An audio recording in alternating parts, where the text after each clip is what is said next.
प्रभात बच्चों, मैं लवकेश गुप्ता टीजीटी हिंदी माँ कल्याणी का पब्लिक स्कूल पेंडर रोड छत्तीसगढ़ से।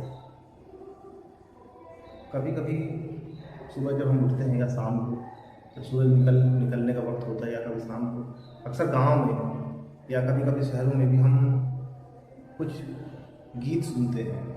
सुबह बड़ी अच्छी वाणी, इसको संत वाणी बोलते हैं। संत वाणी जैसे कुछ बड़े ही बड़ी धुन में बड़ी सुंदर गीत जैसे सुनते हैं, ठीक है। वो असल में होते हैं, उनको सुनकर बड़ा अच्छा लगता है, जैसे लग रहा है कोई कुछ बात समझाने का प्रयास कर रहा हो। गाँव में, शहरों में, कभी कभी हम अपने घर में भी कभी हम हनुमान चालीसा लगा लेते हैं या कभी कुछ ऐसे महान संतों की कुछ वाणियों को लगा लेते हैं और सुनते रहते हैं। वो सुनकर हमें बहुत अच्छा लगता है। ऐसे ही ये जो महान संतों की बात मैं कर रहा हूँ, ऐसे ही एक संत है बच्चों, उनका नाम है कबीर। कबीर दास जी ने जो बातें कही हैं, ठीक है, चाहे वो जिस भी माध्यम से कही हो, वो बड़ी ही बड़ी ही नीतिगत बातें हैं और बड़ी ही जीवन से जुड़ी हुई बातें हैं। उनकी सीख, अगर आदमी उनकी सीख को समझेगा, उनकी सीख को ले, तो अपने जीवन में बहुत आगे बढ़ सकता है। बहुत छोटी छोटी बातों पर उन्होंने बहुत गहरी गहरी बात, मतलब छोटी सी चीज़ पर उन्होंने बहुत गहरी बात कही थी और बड़े सरल ढंग से, ठीक है ना, एकदम आम भाषा में कही थी, कोई भी आदमी उसको समझ सकता है। तो ऐसे ही कबीर जी के बारे में हम लोग आज पढ़ने वाले हैं। ये कक्षा 8 की बसंत में एक पाठ है, पाठ 9, उसका नाम है कबीर की साखियाँ। तो आज हम लोग पढ़ेंगे कबीर की साखियाँ।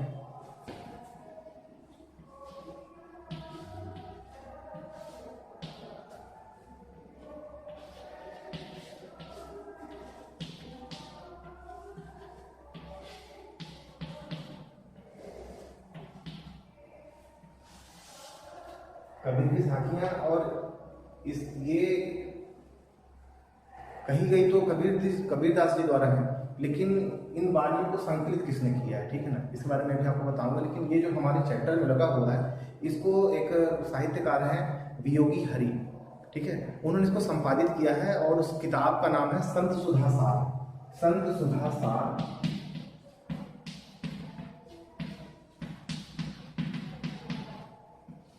संत सुधा सार एक पुस्तक है, ठीक है, इसको संपादित किया है वियोगी हरि, संपादक है वो इस पुस्तक के।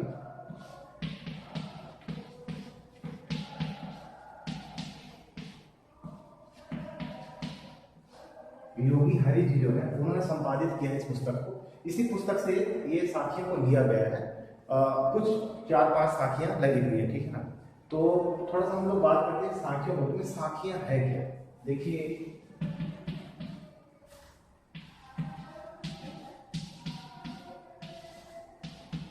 साखियां जो है बच्चों, साखियां जो है वो बना है साक्षी से,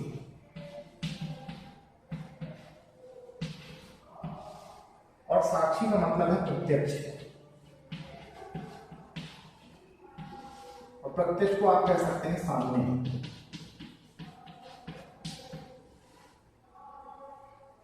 तो समझिए कि साखी है, ठीक है ना।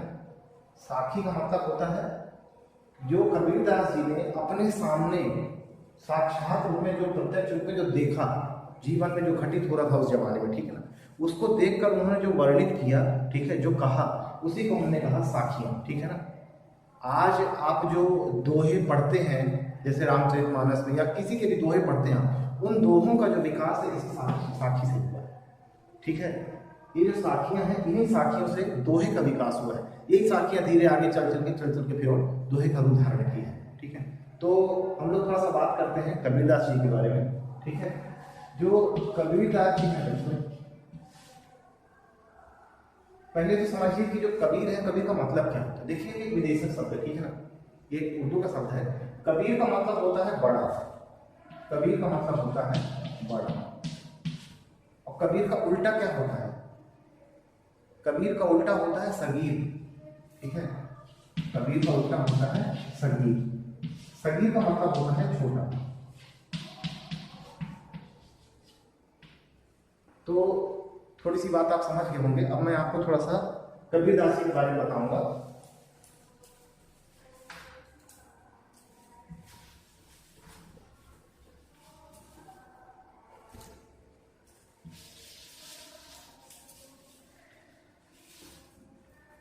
देखिए, जो कबीरदास जी हैं,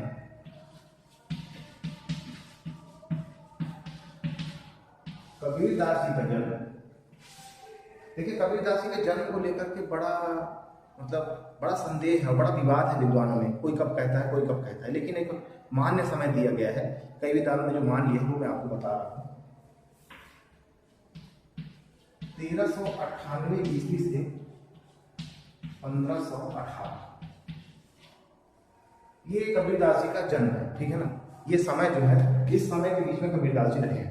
तो कबीरदास जी का जन्म के बारे में जो विवाद है उसमें कुछ लोगों का ऐसा कहना है कि जो कबीरदास जी हैं इनका जन्म जो है एक काशी में हुआ, बनारस जो है वहाँ हुआ, और कुछ लोगों का कहना है कि एक विधवा ब्राह्मणी के गर्भ से हुआ, ठीक है। एक ब्राह्मणी थी जो विधवा थी, ठीक है, वो उनके द्वारा कबीरदास जी पैदा हुए, लेकिन वो अब बच्चे को रख नहीं सकती थी, ठीक है, तो विधवा थी, तो उन्होंने उस बच्चे को एक तालाब के पास छोड़ दिया, ठीक है ना।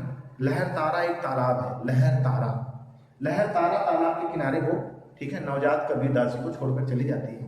वहां से जो है एक नीरू और नीमा नाम के दो जुलाहे दंपति होते हैं, पति पत्नी होते हैं। नीरू नाम होता है पति का, नीमा नाम होता है पत्नी का। तो नीरू और नीमा जो है वो वहां से गुजर रहे होते हैं, तो वो देखते हैं कि कोई बच्चे की रोने की आवाज आ रही है, तो वो उसको उठाते हैं और फिर वो उनको पालते हैं, ठीक है। वो दोनों जो है जुलाहे दंपति होते हैं, तो वो उनका नाम रख देते हैं कबीर, ठीक है। अब कबीरदास जी धीरे धीरे बड़े होते हैं, ठीक है, और बचपन से ही इनके मन में जो है ईश्वर के प्रति एक जबरदस्त भावना रहती है, ठीक है, एक भक्ति भावना रहती है। और कबीरदास जी का जन्म ऐसे समय में हुआ था जब जो हमारा समाज है उसमें ऐसे लोग हो गए थे जो लोगों को बेवकूफ़ बना बना कर, ठीक है, चाहे वो हिंदू हो, चाहे वो मुस्लिम हो, चाहे कोई भी हो, सब धर्म के लोग जो है सिर्फ लोगों को बहला फुसला कर, मतलब जो ईश्वर की मुख्य भक्ति धारा है उससे हट गए थे लोग, और जादू टोना तंत्र मंत्र इस सब चीज़ों में समाज खोता जा रहा था, ठीक है। नाथ पंथियों का बड़ा प्रभाव था, क्योंकि कबीर के बहुत पहले ही जो है जो भगवान बुद्ध ने जो बौद्ध धर्म चलाया था वो बौद्ध धर्म जो है दो भागों में विभाजित हो गया था, ठीक है। एक था महायान और हीनयान, और जैन धर्म भी जो है वो दो भागों में विभाजित हो गया, श्वेतांबर और दिगंबर। तो जो महायान और हीनयान है तो इसकी एक शाखा थी वज्रयान, ठीक है ना। तो उसमें ऐसे लोग होते थे जो सिद्ध होते थे, जादू तंत्र मंत्र दिखा के लोगों को बिल्कुल चमत्कृत कर देते थे, और लोग उन्हीं को भगवान मानने लग गए थे। कबीरदास जी जो हैं ये जो भी चीज को देखते थे अपने जीवन में उसको जो कहते थे वो, ठीक है ना, जो भी चीजें देखी तो फिर वो उसको गाते थे, कहते थे, तो वो बन गई साखी। ऐसे ही इन्होंने कुछ और चीजें कही, वो बन गए सबर। फिर और कुछ चीजें कहा तो वो बन गई रामायणी। तो उनके कही हुई तीन चीजें हैं, साखी, सबर और रामायणी।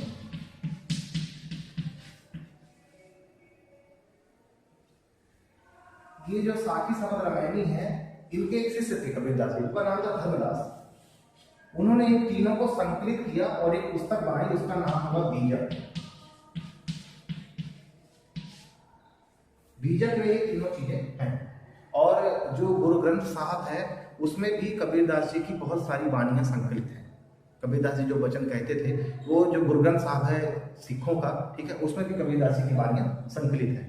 अब ये किसने किया बीजक? ये किया धर्मदास जी ने, जो कबीरदास जी के बड़े ही परम प्रिय शिष्य थे। धर्मदास जी उमरिया जिले के रहने वाले थे। उमरिया में एक बांधवगढ़ जगह है, ठीक है, वहीं उमरिया के ही रहने वाले थे धर्मदास जी। तो मध्य प्रदेश में पड़ती है जगह।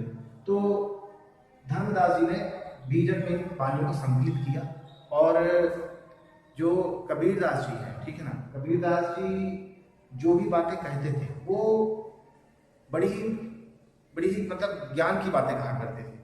और सबसे बड़ी बात कबीरदास जी के बारे में जो कहा जाता है, कबीरदास जी की जो भाषा है वो भाषा जो है सातुक्कड़ी भाषा है, ठीक है।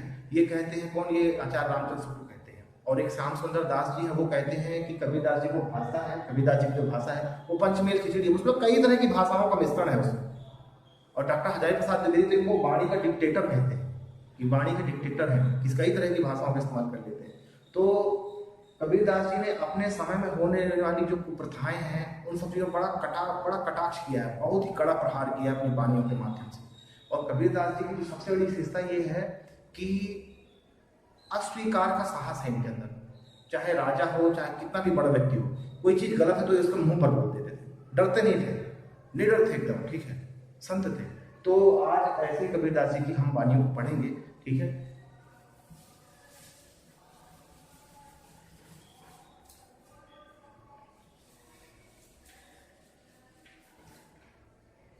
तो आइए चलते हैं हम लोग पाठ की तरफ। जो कबीरदास जी की साखी, पहली साखी क्या कहती है? जाति न पूछो साध की, पूछ लीजिए ज्ञान, मोल करो तलवार का, पड़ी रहे दो ज्ञान। जात न पूछो साध की, यहाँ पर है एक शब्द जाति। तो आप जानते हैं किसी व्यक्ति की जाति के बारे में पूछना, ठीक है, उसकी कास्ट जो होती है, ठीक है। जाति का मतलब जाति है, ठीक है। साध एक शब्द है, साध का मतलब है साधु या संत, साधु या संत जो होता है व्यक्ति, ठीक है। और जात में पूछो साध की, पूछ लीजिए ज्ञान, मोल करो तलवार का। मोल का मतलब है कीमत, मोल का मतलब है कीमत। और म्यान जो होती है, म्यान क्या होती है? पड़ी रहने दो म्यान। मोल करो तलवार का, पड़ा रहने दो म्यान। तो जो म्यान है, म्यान का मतलब होता है तलवार रखने का जो खोल होता है, तलवार को रखने का